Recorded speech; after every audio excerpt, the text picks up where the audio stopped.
मैं आपको दिखाऊंगा लाल किला कैसे बना। तो वीडियो को पूरा देखें और चैनल को सब्सक्राइब कर लीजिए।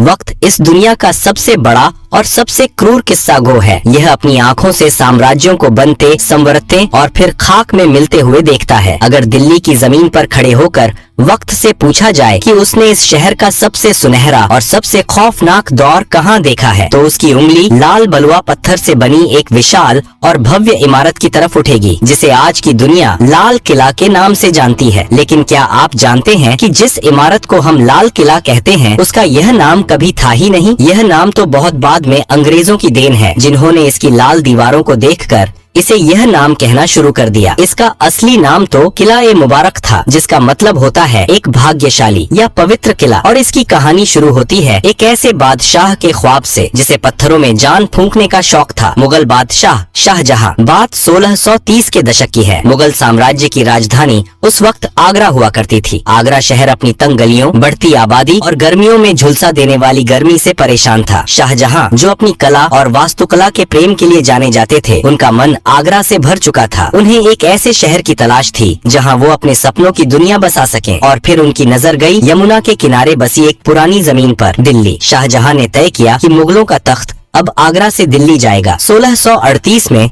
उन्होंने दिल्ली में एक नया शहर बसाने का हुक्म दिया, जिसे नाम दिया गया शाहजहानाबाद, जिसे आज हम पुरानी दिल्ली कहते हैं। और इसी शहर के बिल्कुल बीचों बीच यमुना नदी के ठीक किनारे नींव रखी गई दुनिया के सबसे आलीशान किले की, किला ए मुबारक की। इस किले को बनाने में पूरे 10 साल का वक्त लगा। उस्ताद अहमद लाहौरी, जिन्होंने ताजमहल का खाका तैयार किया था, उन्हीं के हाथों इस किले का नक्शा भी खींचा गया। 1648 में जब यह किला पूरी तरह से बनकर तैयार हुआ, तब शाहजहां दिल्ली में नहीं बल्कि अफगानिस्तान के काबुल में थे। जैसे ही उन्हें यह पैगाम मिला कि उनका सपनों का किला तैयार है, वो बिना कोई वक्त गवाए दिल्ली की तरफ चल पड़े। इस भव्य किले की बनावट में जो सबसे खास चीज थी, वो थे इसके दरवाजे। लाल किले के 2 सबसे मुख्य प्रवेश द्वार हैं, दिल्ली दरवाजा और लाहौरी दरवाजा। दिल्ली दरवाजा वह द्वार था जहां से निकलकर शाहजहां अक्सर जुमे की नमाज अदा करने जामा मस्जिद जाया करते थे। लेकिन किले का सबसे अहम और शाही दरवाजा था लाहौरी दरवाजा। इसका नाम लाहौरी इसलिए पड़ा क्योंकि इसका मुंह लाहौर शहर की तरफ खुलता था। मुगलों के द्वार में आगरा, दिल्ली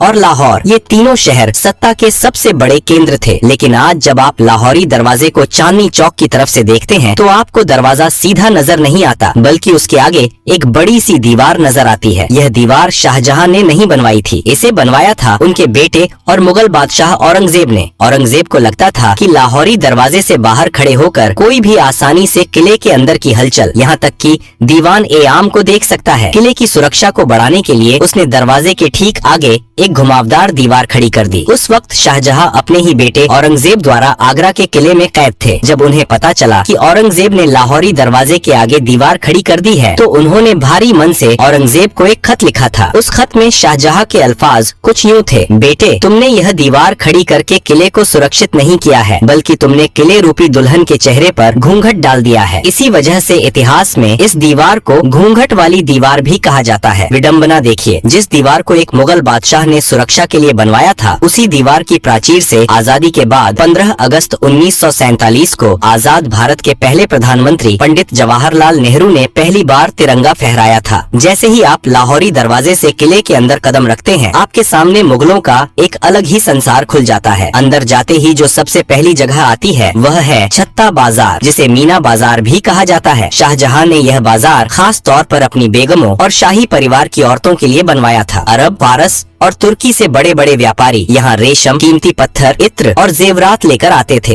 यह छत से ढका हुआ एक ऐसा अद्भुत बाजार था जो आज भी 350 सालों बाद अपनी उसी जगह पर मौजूद है जहाँ आज सैलानी अपनी यादों के लिए सामान खरीदते हैं। छत्ता बाजार की रंगीनियों को पार करते ही आप एक खुली जगह पर आते हैं और आपके सामने खड़ी होती है एक और शानदार लाल इमारत, नौबत खाना। नौबत खाना यानी वो जगह जहाँ शाही शहनाई और नगाड़े बजते थे। दिन में 5 बार यहाँ अलग अलग धुनों में नौबत बजाई जाती थी, जो शहर के लोगों को वक्त का अंदाजा देती थी। जब भी कोई बड़ा शाही मेहमान या खुद बादशाह किले में आते थे तो इसी नौबत खाने से नगाड़ों की गूंज पूरी दिल्ली में यह ऐलान कर देती थी कि शहंशाह तशरीफ ला रहे हैं। यह वही नौबत खाना है जहां बाद के मुगल काल में सत्ता के खूनी खेल खेले गए और जहां बादशाह जहांदार शाह और फर्रुखसियर का कत्ल किया गया था। नौबत खाने की खूनी और संगीतमय दहलीज को पार करते ही आपके सामने एक विशाल और खुला हुआ प्रांगण आता है। यह वह जगह है जहां मुगल सल्तनत की आवाज गूंजा करती थी। लाल बलुआ पत्थर के भव्य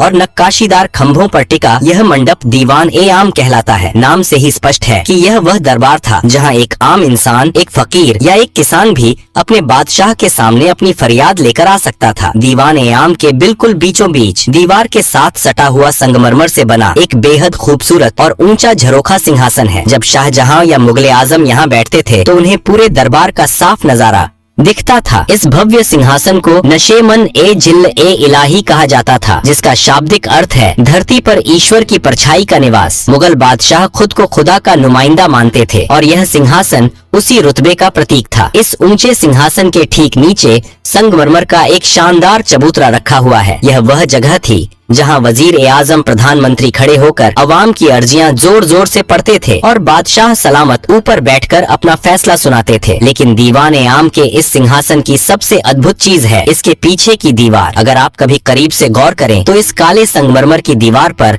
रंग बिरंगे कीमती पत्थरों को तराश कर बनाई गई एक ऐसी चित्रकारी है जिसकी मिसाल उस दौर में पूरी दुनिया में नहीं मिलती थी। पत्थरों के अंदर पत्थर जड़ने की इस नायाब कला को परचिनकारी कहा जाता है। इस बेमिसाल नक्काशी को एक मशहूर विदेशी कलाकार ने अपने हाथों से उकेरा था। इस दीवार पर पक्षियों, फूलों और यूनानी देवता की आकृतियाँ इतनी सजीव हैं कि लगता है जैसे पत्थर अब भी बोल पड़ेंगे। दीवान ए आम की इस आम दुनिया से निकलकर जब हम किले के और अंदरूनी हिस्सों की तरफ बढ़ते हैं तो वास्तुकला पूरी तरह बदल जाती है। लाल पत्थरों की जगह अब सफेद चमकता हुआ संगमरमर ले लेता है। यह मुगल साम्राज्य का सबसे सुरक्षित और खास इलाका था। दीवान ए खास, जैसा कि नाम से ही जाहिर है, यह बादशाह का वह निजी और शाही दरबार था जहां अवाम को आने की इजाजत नहीं थी। यहाँ केवल बादशाह के सबसे खास मंत्री, अमीर उमरा, रणनीतिकार, सेनापति और विदेशी मेहमान ही कदम रख सकते थे। दीवान ए खास की भव्यता का अंदाजा आप इस बात से लगा सकते हैं कि किसी जमाने में इस पूरे महल की छत लकड़ी या पत्थर की नहीं बल्कि ठोस चांदी की बनी हुई थी। इसकी सफेद संगमरमर की दीवारों पर सोने का पानी चढ़ा था और फूल पत्तियों की बनावट में असली माणिक, नीलम, पन्ना और पुखराज जैसे बेशकीमती रत्न जड़े हुए थे। आज वहाँ दीवारों पर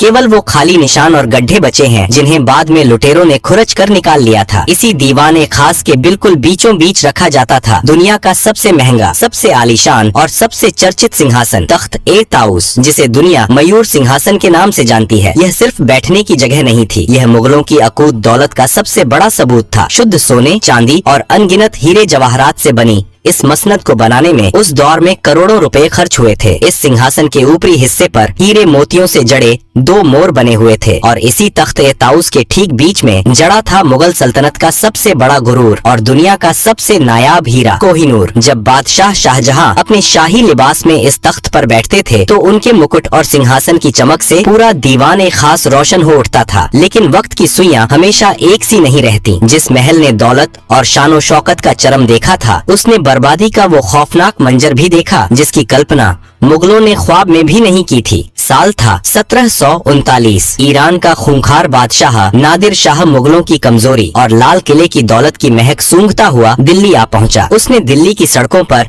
ऐसा खून खराबा मचाया कि यमुना का पानी लाल हो गया। जब नादिर शाह दीवान ए खास में दाखिल हुआ तो तख्त ए ताउस को देखकर उसकी आंखें फटी रह गईं। नादिर शाह ने दीवान ए खास को बेरहमी से लूटा और लौटते वक्त अपने साथ दुनिया का सबसे बड़ा खजाना, तख्त ए ताउस और कोहिनूर हीरा ईरान ले गया। जो तख्त मुगलों की सबसे बड़ी पहचान था उसे ईरान ले जाकर टुकड़े टुकड़े कर दिया गया। इतिहासकार बताते हैं कि बाद में उस ऐतिहासिक मयूर सिंहासन के एक टूटे हुए निचले हिस्से को ईरान के तेहरान के एक संग्रहालय में आखिरी बार देखा गया था। दीवान ए खास की दौलत भले ही लुट गई हो, चांदी की छतें उखड़ गई हो और कोहिनूर छीन लिया गया हो, लेकिन इसकी दीवारों पर उकेरी गई कुछ लाइनें आज भी इसकी खोई हुई जन्नत की गवाही देती हैं। दीवान ए खास के मेहराबों पर फारसी भाषा में वे मशहूर पंक्तियां आज भी मौजूद हैं, जिन्हें महान सूफी संत और कवि अमीर खुसरो ने कभी कश्मीर के लिए कहा था, लेकिन शाहजहां को वे इतनी पसंद आईं कि उन्होंने इसे अपने इस महल में लिखवा दिया। अगर फिरदौस बर रुए जमी अस्त हमी अस्तो हमी अस्तो हमी अस्त, अर्थात अगर इस धरती पर कहीं स्वर्ग है तो वो यही है और बस यही है। भले ही आज वो कोहिनूर जड़ा तख्त ना रहा हो, लेकिन जब आप उन सफेद संगमरमर के मेहराबों के बीच खड़े होकर इन लाइनों को पढ़ते हैं तो एक पल के लिए आप मुगलों के उस वैभवशाली दौर में पहुंच जाते हैं, जहां सचमुच धरती का स्वर्ग इसी लाल किले के अंदर बसता था। दीवान ए खास की उस जन्नती और चकाचौंध से भरी दुनिया से जब हम लाल किले के और भी अंदरूनी और नितांत निजी हिस्सों की तरफ बढ़ते हैं तो वास्तुकला एक अलग ही रंग में रंग जाती है। इस्लामिक वास्तुकला में जन्नत का तस्वुर बिना बहते हुए पानी और बागीचों के अधूरा माना जाता है। शाहजहां जो बेहतरीन काम के मुरीद थे, उन्होंने अपनी इस दिल्ली की जन्नत में जान फूंकने के लिए एक ऐसी नहर का निर्माण करवाया जो लाल किले के महलों के ठीक बीचों बीच से होकर गुजरती थी। इसे नाम दिया गया नहर ए बहिश्त, यानी स्वर्ग की नहर। यह कोई आम पानी की नाली नहीं थी। यमुना नदी के पानी को एक खास तकनीक से लाल किले के अंदर लाया गया था। यह नहर ए बहिश्त संगमरमर से बने महलों के फर्श के बीच से खूबसूरत फव्वारों और फूलों की क्यारियों को चूमते हुए गुजरती थी। दिल्ली की झुलसा देने वाली गर्मियों में जब यह ठंडा पानी महलों के अंदर बहता था तो पूरे महल की आबोहवा वातानुकूलित हो जाती थी। पानी के बहने की वह मधुर कलकल आवाज और फव्वारों से उठती खुशबू महलों के अंदर मानो जादू कर देती थी। नहर ए बहिश्त का पानी सबसे पहले जिस शानदार महल से होकर गुजरता था वो था मुगल हरम का सबसे रंगीन और खूबसूरत हिस्सा, रंग महल। नाम के ही अनुरूप यह रंगों का महल शाहजहां ने अपनी खास बेगमों, शहजादियों और शाही परिवार की औरतों के लिए बनवाया था। इस महल के बीचों बीच संगमरमर का एक बेहद खूबसूरत कमल के आकार का फव्वारा था, जिसमें जब नहर ए बहिश्त का पानी गिरता था तो वह किसी खिले हुए फूल सा लगता था। रंग महल की छतों और दीवारों पर शीशे और बेशकीमती पत्थर इस तरह जड़े गए थे कि रात के वक्त जब यहाँ मोमबत्तियां जलाई जाती थीं, तो पूरा महल तारों भरे आसमान की तरह झिलमिला उठता था। लेकिन वक्त का सितम देखिए, जिस रंग महल में कभी मुगल शहजादियों की पायलों की झंकार गूंजती थी और इत्र की महक हवाओं में तैरती थी, 1857 के गदर के बाद जब अंग्रेजों ने लाल किले पर कब्जा किया तो उन्होंने इस नायाब महल को अपनी सेना की रसोई में तब्दील कर दिया। उन क्रूर सैनिकों ने दीवारों पर जड़े सारे कीमती पत्थर और शीशे खुरच कर निकाल लिए और उस जन्नती महल की दीवारों को धुएं से काला कर दिया। रंग महल के ठीक बगल में एक और शानदार इमारत खड़ी है जिसका नाम है मुमताज महल। शाहजहां ने इस महल का नाम अपनी सबसे महबूब बेगम मुमताज महल की याद में रखा था, जिनकी मौत इस किले के बनने से कई साल पहले ही हो चुकी थी। मुमताज महल भी शाही औरतों का ही निवास स्थान था। यहाँ की निजता इतनी सख्त थी कि मुगल बादशाह और कुछ खास शहजादों के अलावा परिंदा भी यहाँ पर नहीं मार सकता था। लेकिन इस महल की तकदीर में भी एक गहरा दर्द लिखा था। जिस महल को प्यार की निशानी के तौर पर बनाया गया था, अंग्रेजों ने उसे ही एक खौफनाक कारागार में बदल दिया था। आजादी की लड़ाई में न जाने कितने ही क्रांतिकारियों ने इन संगमरमर की दीवारों के पीछे बेड़ियां पहनी थीं। शाही औरतों के इन महलों के पास ही मुगल बादशाह का अपना सबसे निजी और खास महल था, जिसे खास महल कहा जाता था। यह शाहजहां का अपना निजी महल था, जिसके 3 मुख्य हिस्से थे। पहला था तस्बीह खाना, जहां बैठकर बादशाह अपने खुदा की इबादत करते थे, तस्बीह माला पढ़ते थे। दूसरा कमरा था ख्वाबगाह, यानी सपनों का घर, जो मुगल बादशाह का निजी शयन कक्ष था। और तीसरा हिस्सा था बड़ी बैठक, जहां बादशाह अपनी फुर्सत की घड़ियों में आराम फरमाते थे और अपने सबसे करीबियों के साथ वक्त बिताते थे। इमारतों की इन भूल भुलैया से निकलकर जब आप किले के उत्तरी हिस्से में जाते हैं तो वहाँ मुगलों का एक विशाल और जन्नत नशीम बागीचा हुआ करता था, जिसे हयात बख्श बाग कहा जाता था। फारसी में हयात बख्श का मतलब होता है जिंदगी देने वाला बाग। आज भले ही वहाँ सिर्फ घास के खाली मैदान बचे हैं, लेकिन एक दौर था जब यहाँ रंग बिरंगे और खुशबूदार फूलों के गलीचे बिछे रहते थे और बीच बीच में फव्वारे नाचते थे। इसी हयात बख्श बाग के दोनों सिरों पर 2 बिल्कुल एक जैसी दिखने वाली संगमरमर की इमारतें मंडप आमने सामने खड़ी हैं। लाल किले के पूरे इतिहास में इन 2 इमारतों का नाम सबसे अनोखा है। मुगल दौर में जहां हर इमारत का नाम फारसी भाषा में रखा गया था, जैसे दीवान आम, नौबत खाना, वहीं इन 2 इमारतों का नाम शुद्ध हिंदी या हिंदुस्तानी महीनों के नाम पर रखा गया, सावन और भादो। क्या आप जानते हैं कि इनका यह नाम क्यों पड़ा? मुगलों को बारिश के मौसम से बेइंतहा मोहब्बत थी। सावन और भादो मानसून के वो 2 महीने हैं जब भारत में झमाझम बारिश होती है। इन दोनों मंडपों के अंदर एक ऐसा जादुई जल प्रणाली बनाया गया था कि जब नहर का पानी छत से होकर नीचे गिरता था तो ऐसा लगता था मानो सावन और भादों की मूसलाधार बारिश हो रही हो। जब असली बारिश नहीं होती थी तब भी शाही परिवार के लोग सावन और भादों के मंडप में बैठकर कृत्रिम बारिश का लुत्फ उठाते हुए जन्नत का एहसास करते थे। सावन और भादों के उन हसीन और रोमानी मंडपों से जब हम आगे बढ़ते हैं तो लाल किले की दास्तान अपने सबसे दर्दनाक और आखिरी पड़ाव पर पहुंच जाती है। हयात बख्श बाग के ही पास पानी के एक छोटे से तालाब के बीचों बीच लाल बलुआ पत्थर से बना एक छोटा सा महल खड़ा है, जफर महल। यह कोई आम इमारत नहीं है, यह मुगल सल्तनत के बुझते हुए चिराग की आखिरी लौ थी। इस महल को मुगलों के आखिरी बादशाह बहादुर शाह जफर ने साल 1842 में बनवाया था। लाल किले के लगभग 200 सालों के निर्माण इतिहास में यह किसी भी मुगल बादशाह द्वारा बनवाई गई आखिरी इमारत थी। इसके बाद मुगलों के पास न तो इतना पैसा बचा था और न ही इतनी ताकत कि वो पत्थरों में अपनी दास्तान लिखवा सकें। किले के पिछले हिस्से में एक ऐसा रहस्यमयी और खुफिया दरवाजा भी मौजूद था जिसके बारे में बहुत कम लोग जानते हैं। इसे यमुना दरवाजा कहा जाता था। यह दरवाजा सीधा यमुना नदी की उफनती लहरों की तरफ खुलता था। इसी खुफिया दरवाजे से लगकर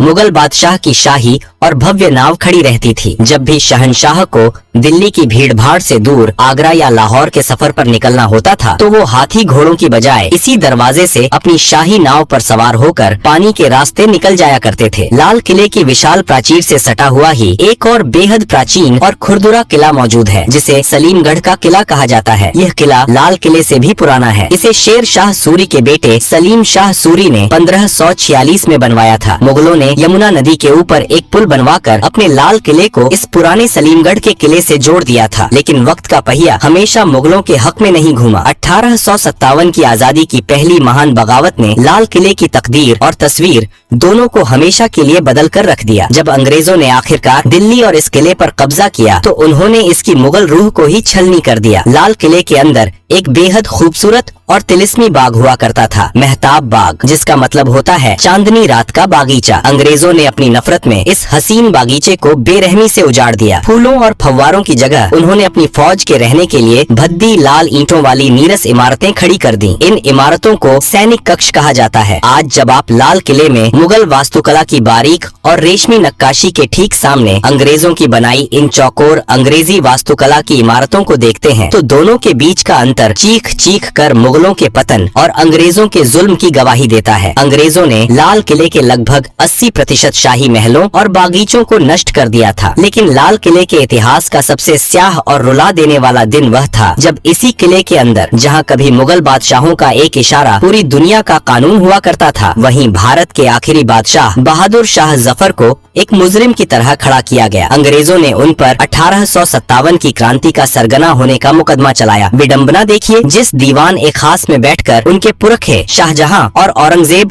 दुनिया भर के बादशाहों का इस्तकबाल करते थे, उसी महल में 82 साल के बूढ़े जफर को उनके ही वतन में देशद्रोही करार दे दिया गया। सजा के तौर पर अंग्रेजों ने इस बूढ़े बादशाह को काले पानी की सजा देकर हिंदुस्तान से निकाल दिया और पड़ोसी देश के रंगून शहर में कैद कर दिया। एक बादशाह जिसके पुरखों ने इस महान देश पर सदियों तक राज किया, उसे अपनी आखिरी सांसें एक अनजान देश की सीलन भरी कोठरी में लेनी पड़ी। रंगून की उसी कैद में अपनी मौत का इंतजार करते हुए जब शायर बहादुर शाह जफर की आंखों के सामने दिल्ली और लाल किले का अक्स उभरा तो उनके आंसू छलक पड़े। उन्होंने अपनी आखिरी गजल में अपने टूटे हुए दिल का दर्द इन अमर पंक्तियों में पिरो दिया। कितना है बदनसीब जफर दफन के लिए, 2 गज जमीन भी न मिली कुएं यार में। यानी ए जफर, तू कितना बदनसीब है कि तुझे मरने के बाद दफनाने के लिए अपने महबूब वतन की मिट्टी में 2 गज जमीन भी नसीब नहीं हुई। यह लाल किला सिर्फ ईंट, गारे और लाल पत्थरों से बनी कोई बेजान इमारत नहीं है। अगर इस किले ने मुगल सल्तनत के उस चमकते हुए सूरज को